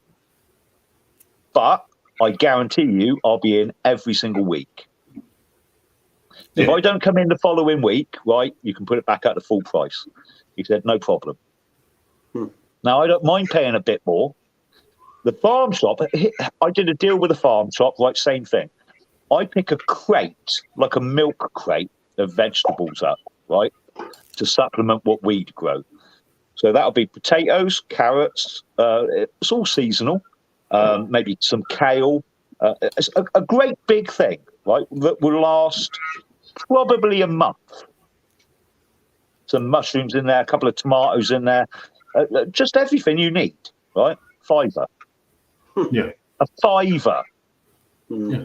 But I walk into Morrison's, right? A little bag of lettuce, right, which is like enough to go on a burger, is like £1.50 now. Look, yeah. I can buy a crate from the farm shop, right, with everything in it. And if I say, mate, I don't eat turnips, can I swap that out and get another cauliflower? Yeah, no problem. Help yourself. Cauliflowers, cabbages, spring onions, tomatoes, potatoes, everything I need. £5. I'll go to the likes of Lidl's for my main stuff, But I would go you shouldn't be giving them any money. And I realise it's really convenient and it's cheap, right? Go to the farmer. No, but what I'm saying, what it is, I go to them for like tins of stuff, Yeah. Tins of soup, just for convenience, because I don't want to like when I had the kids here and the missus here, I would have stood with a big pot and I had to put celery, carrots, onions, you name it, and lentils, barley, and boiled a bone. Proper soup. Ragz, right? Listen to yourself, right? If you could do that when the wife and kids were there, do it once a month now, right? And just like freeze it down. Freeze it down. If you want some soup and you think, I fancy something with meat in it, though, chop up a bit of beef in it. So you got, it's a vegetable soup as a base. You can add what you want. Add a bit of chicken in there. Add a bit of beef in there. You don't need to go and buy a tin. You've already made it yourself. Yeah, but when I go to made 15 gallons for the price you pay for a tin of Campbell's. Yeah. When I go shop for my Saturday stuff, there's a wee butcher, local butcher in the town. He's been here for must be 50 years. He's here before I was here, and he does £10 deal. So you can have 2 chicken breasts, you can have 6 beef sausages, you can have this, that, and the other. And he does that for a tenner, yeah? He does that for a tenner. Go and see him when no one else is around and say, mate, I'm going to switch my shopping habits from the supermarket to you, right? But I can only do £8. Yeah. But I will be in, I'll buy one every 2 weeks. Can you do it for £8? He'll do it for £8. He's a businessman. Yeah, but if he's going to get a new customer and still make £1, he's going to. Why wouldn't he? Talk to these people. That if it is your business and you just want more customers and you're doing deals, and someone says, "Look, I will stop giving my money to Tesco. I'll give it to you, But that's I can only afford £9. Rory says, I'm surprised. Do it for 9. Hold on. Rory says, I'm surprised that the Woodlander doesn't have his own vegetable patch. I think you do have your own vegetable patch. Yeah, I do. Well, I do have my own vegetable, but I've got to supplement it. But it changed. We're still growing. I actually decided that this year we weren't going to grow anything, but we're still growing spuds, still got the tomatoes on the go, still got the onions in, still got carrots in, still got cabbages in and courgettes. But I said we weren't because we had to move all of the polytunnels from where we had them set up because of the bird flu, and they actually changed it from the birds had to be netted to the birds had to be inside. And I was like, well, what do you mean inside? They said, well, in a barn or something completely locked down. And I was like, well, I haven't got a fucking barn. They were like, well, that's the rules. I could just imagine you and the wife waking up and there's 120 chickens. Yeah, in the fucking cabin. That wasn't happening. So I thought, well, what we have got, I said I can move the polytunnels up. I could put those inside the pens, and that way we can, because the thing is, as much as people said to me, well, they'll never check, and they're right, they probably wouldn't, right? But they could have, and it's a prison term if I breached the regulations, and they were insane. I had to have a disinfectant, a certain kind, scrub the wheels when I left the plot, scrub the wheels like the foot and mouth bullshit. Exactly that. If anybody came to the land, I had to keep their name and address and keep it for 5 years. So obviously I've had no visitors. But it's just like, and all of this is nothing to do with bird flu. What it is, it's putting in rules and regulations in place that make it so difficult for the average person to do it that bloke who kept 10 chickens in his back garden just went, fuck this. It's just not worth it. So he got rid of his chickens. So now he has to go down Morrison's and buy his eggs. Now he has to go down Morrison's and buy his chicken on a Sunday. He never used to, but now he has to. And that's what they want. They just make it so difficult, they think people will give up. Well, guess what? Fuck them. I remember my grandmother and my mother could get a chicken on a Saturday and would still be eating the same chicken the following Thursday. Yeah. It would have been stripped. Turkey's the same. This is the other thing. Like, we have become really, really spoiled to a certain extent in a very short period of time. Mm-hmm. When I was younger, I mean, I'll be honest, I can never remember, like, my parents, or definitely not me, but my parents never had steak at home. Like, steak was just like, you went out maybe once a year to the Burney Inn, right? And you had a prawn cocktail starter, a 5-ounce Black Forest Gatto and a Black Forest Gatto for pudding, right? And that was it. But I mean, that was like once a year, man. That was a big deal. But now I think nothing of eating steak whenever I want it. Whenever I want it. It's no big deal. Eat steak every day if you want. If I wanted to, right? Yeah. But that's a level of affluence that my parents would never have known. That's incredible. That just in one generation that's possible. You have Dangerfield a couple of years ago talked about his family and growing up in London. Dartford, isn't it? Dartford. Dartford boy. Yeah. They didn't have a fancy garden full of flowers. They had a fancy garden full of vegetables, and they were growing mushrooms under the stairs. Yeah. To feed the family. Well, it's weird how times changed, isn't it? Because my parents didn't have vegetables in their garden, but both of my grandparents did. Both sets of grandparents. The front garden was beautiful with flowers and look the proper English garden. The back gardens of both houses were allotments. They grew everything they needed for the year, and both of my nans, right, could take any of those vegetables. They could pickle them, salt them, do whatever. They would last a year. Right? What they grew in that garden, they were eating throughout the year. They would make jams, jellies, preserves, like pickles, everything. Okay, so that they had food no matter what. Well, my grandfather had like 3 big freezers out the back in this room out the back of the house. And as I say, if a farmer couldn't pay his bill, he'd give him a quarter of beef, or he'd give him a half a pig, or half a pig, or a bit of lamb, or something like that there. And we would stand there as kids on a Saturday night when they brought it back, and it was the old meat grinder. Yeah. We'd have been shoving it in, and we'd have been standing up in the stool going, like Wendy Miller, you know. Yeah. Windy Miller, do do do do do. It would have all been packed into freezer bags, and it went into the freezer. And that whole meat out of them 3 freezers kept our whole family. And I'm not talking about my grandfather and grandmother. I'm talking but about we've outsourced that. We outsourced that because we thought, hey, you know, I'm earning enough that I don't need to grow a potato. I can just go and buy them, and if someone else can do the hard work, and I'll just buy it. And slowly, over the last couple of years, people have started to realise that, one, the stuff they're feeding you is poison, right? It's full of additives. It's full of chemicals. Full of known carcinogenics that get passed. And right, it keeps you in a position where you have to keep your job, right? Otherwise, you starve to death. For every convenience that we take a hold of, we lose a skill. Absolutely. I've got a couple of questions in the chat for you, Woody. Yeah, go ahead. Black Pigeon Pilled asks, have you ever considered making your own honey? Do you have bees for the start? I don't have bees.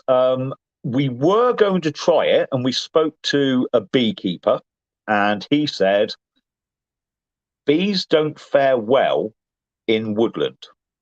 Right. Does it fuck up their navigational stuff or something? No, what it's to do with, you know, flowers and where they get nectar from to make honey. And there's not that many pollinating flowers in woodland, right? Not really in a woodland. Because of the sunlight not getting through, and that's it. So he said they don't. But he said if you keep them on the edge of a woodland, they can get some from there, and then they'll fly further afield. You know, if there's meadows and stuff like that. But sadly, all the meadows. Are like, 98 since World War II, Woodlander, and you probably know what I'm about to tell you. 98% of our meadowland has gone. I know. Gone. It's insane. Forever. But with the meadows goes the insects. With the insects goes the birds, the bees. The bees pollinating the crops. The whole ecosystem changes, right? Because they want 25 acres of fucking rapeseed oil, right? And that's it.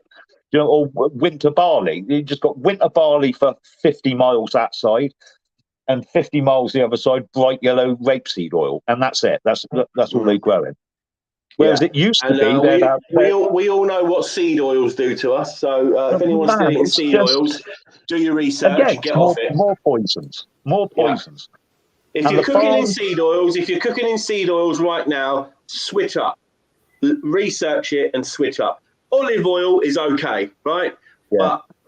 But that's probably where you're going to start at olive oil, right? I would always cook in olive oil. Yeah, I always cook in olive oil. Olive oil's okay, but butter's better.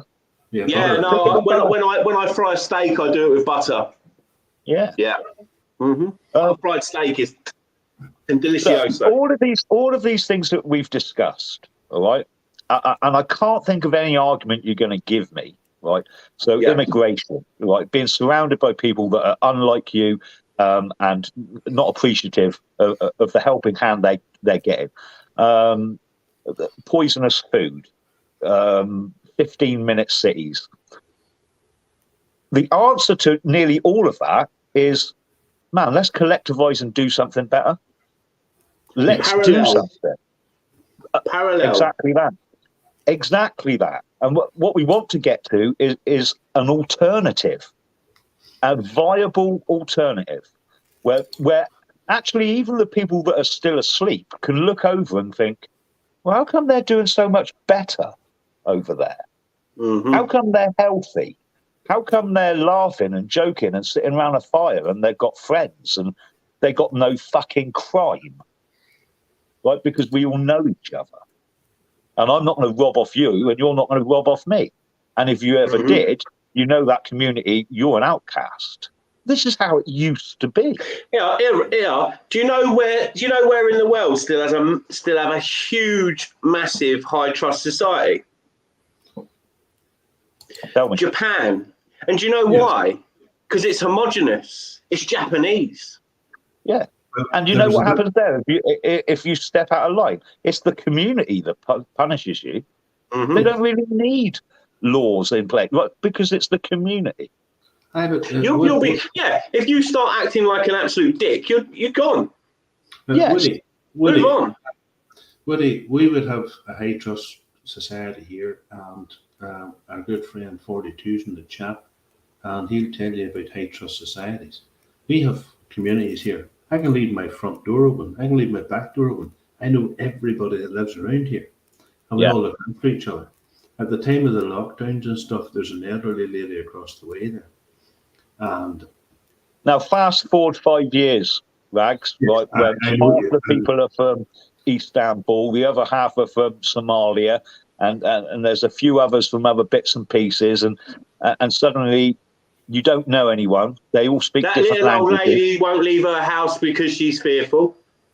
Well, our local health centre has one of the machines in it, and it says, put in the language that you want to speak about.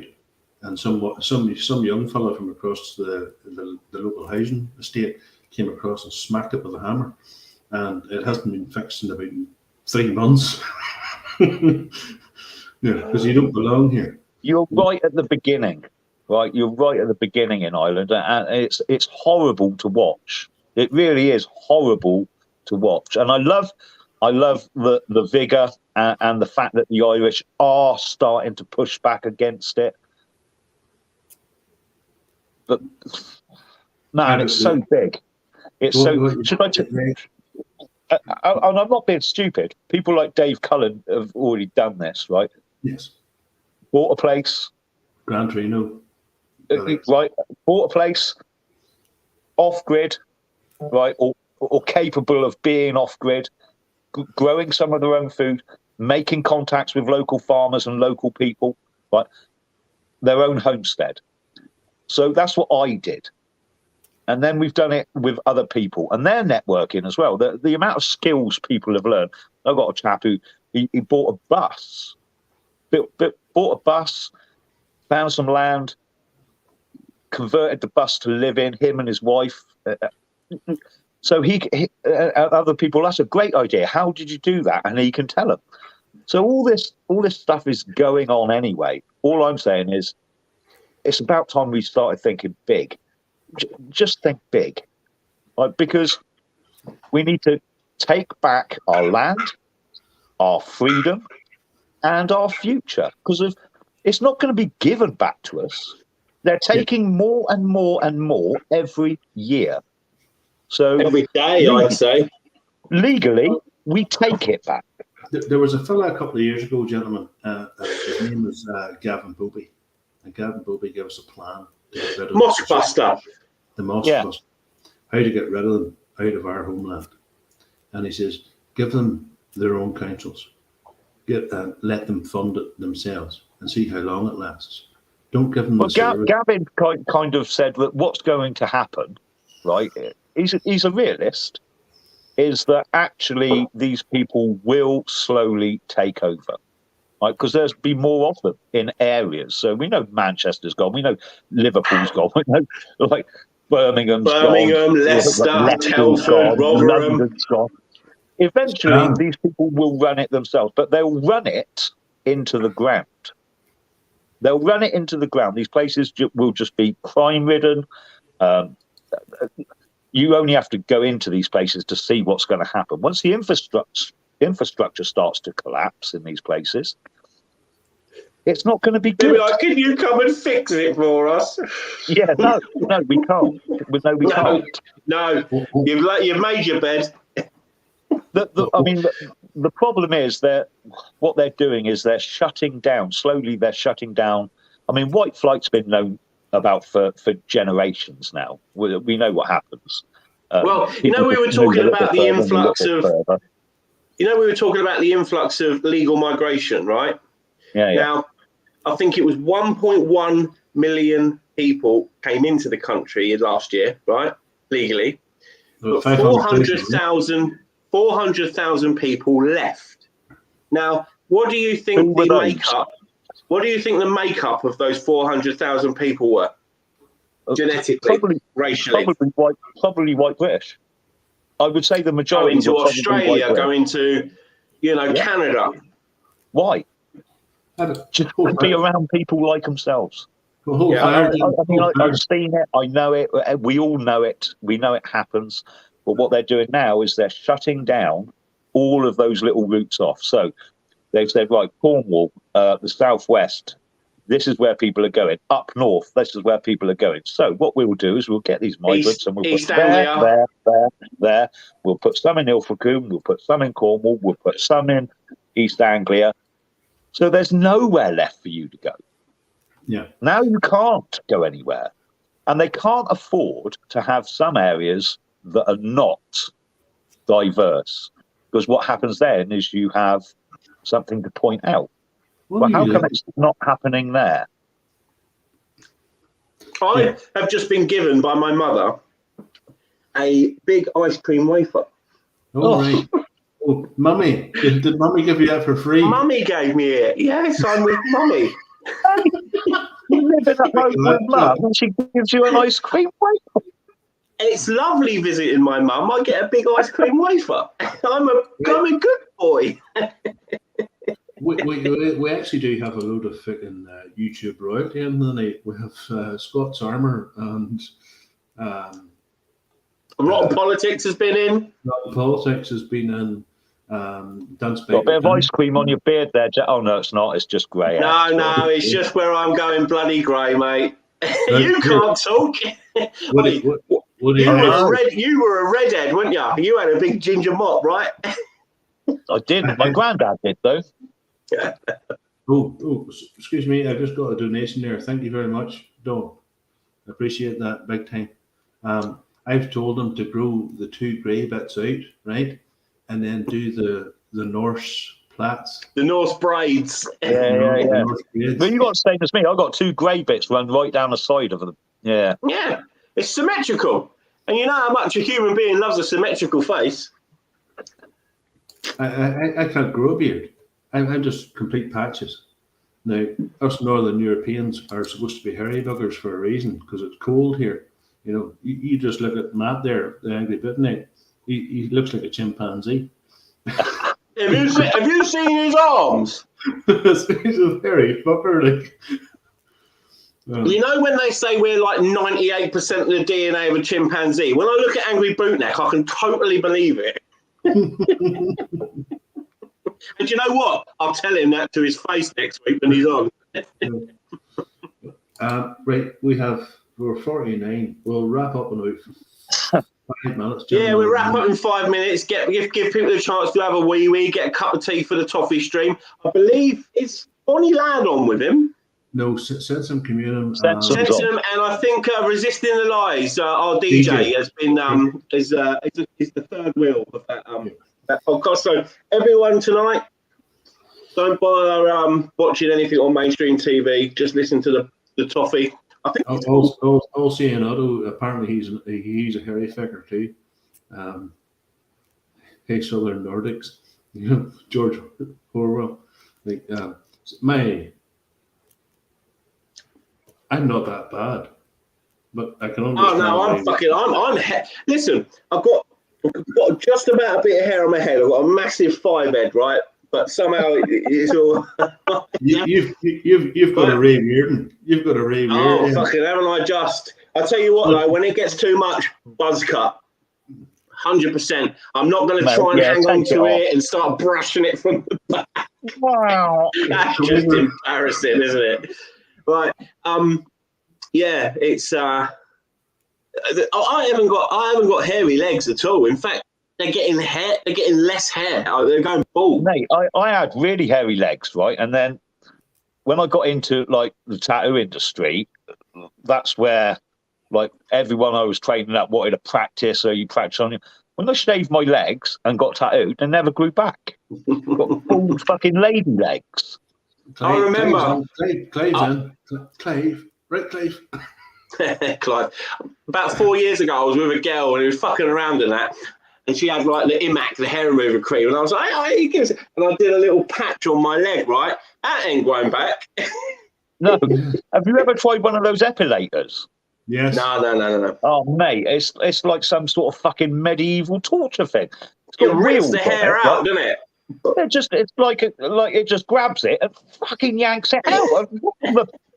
My missus got this thing. My ex-missus got this thing years ago, and it was advertised on that. You know that television on Sky, and it was called NADS, as in NADS.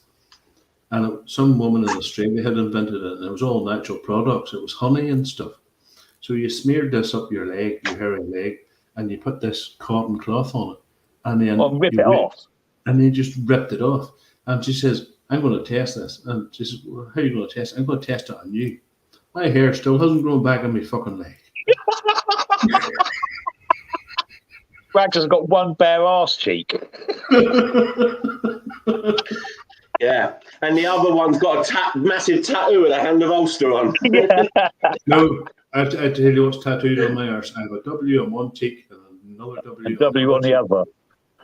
So when I bend over, it spells wow. But that's one thing me and Woody have in common.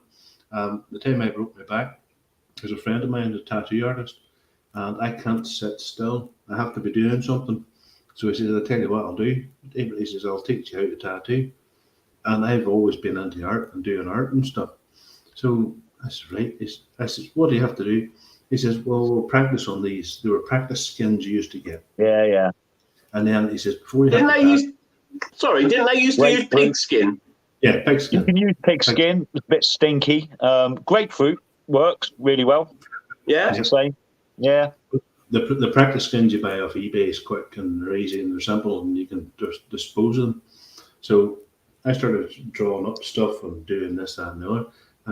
So I had this number one son pulling my arm tight, like this, just pulling the skin tight, and there's me, I guess, here, tattooing myself. And this is, I'm sort of covered in, I have a big, massive dragon on my back with all the kids' names in the claws.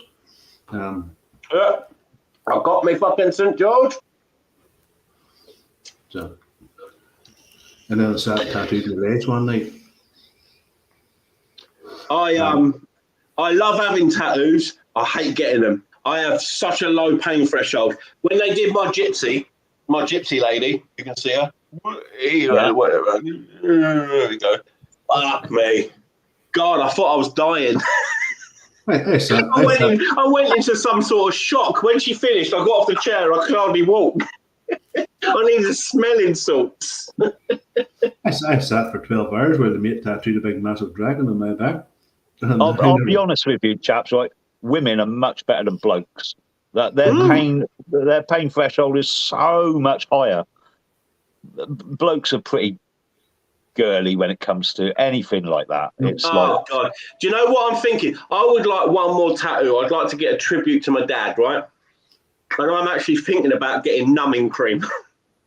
You puffer. If you want it done, well, next time you're over in the UK, come and see me. I'll do it for you. Lovely. That's the deal. Come and stay on the Woodlander's land. It'd be lovely. Yeah, man. Right, we're going to wrap up. I want to just say, Woodlander, it's been a fascinating chat. You are a fascinating guest, and you are well loved by our chat. Someone put one in the chat for Woodlander, and it just went. So just know that, yeah. You are very well respected in our scene. People really listen to what you say. So thank you so much, Woody. Lads, I love this stream. I really do. I like the day. I like how it's relaxed. I don't put on any airs and graces. Like it is like being with family with you guys. Thank you. The chat as well. I know everyone in the chat. Like they all know me. I'll be on Toffee streaming 10 minutes anyway. But thank you for watching. Right? Mate, and keep going. Always a pleasure. After our friend Dangerfield stopped streaming, we obviously got a huge part of his audience. We were up to, our little channel got up to 85 people watching tonight. And which is brilliant, man. Which is really, listen, really good. I feel honoured. You know, if I was sat, me, you, and Ragz was sat on a stage on stools in front of 85 people, I'd be shitting myself. They'd be throwing fruit and veg, which is okay, because I'd be collecting That's it in all right, a basket. because you wouldn't need to buy your £5 crate. You could just walk off. I'd be collecting it in a crate. You'll be like, oh, guys, I'm turning that into wrap it soup. up. Let's go and watch coffee. Thank you very much. Right. Ragz. Thank you, everyone. You've been a fantastic audience. You've been very engaging in the chat. I've had 12 tins of cider, and I feel amazing. And Mummy's ice cream. Thank you very much. Ragz, I'll leave you to finish off, mate. I'm going to finish off with this and then the usual Ragz thing. This is just for a bit of a palate cleanser. You ready? Listen, All I right, just want to everyone. say, So it's Friday night. I'm getting ready to go out. I'm feeling tired. But before I go out, I got to pregame. And the only way I pregame is with an ice cold Bud Light. So good. Happy Friday. I'm going. I'll catch you a lot later. Woody, take care, my friend. Just to leave you, folks, thank you for coming. Thank you for sharing. Thank you for commenting. And the words are, as I always say, good night, God bless, or in my case, Odin bless.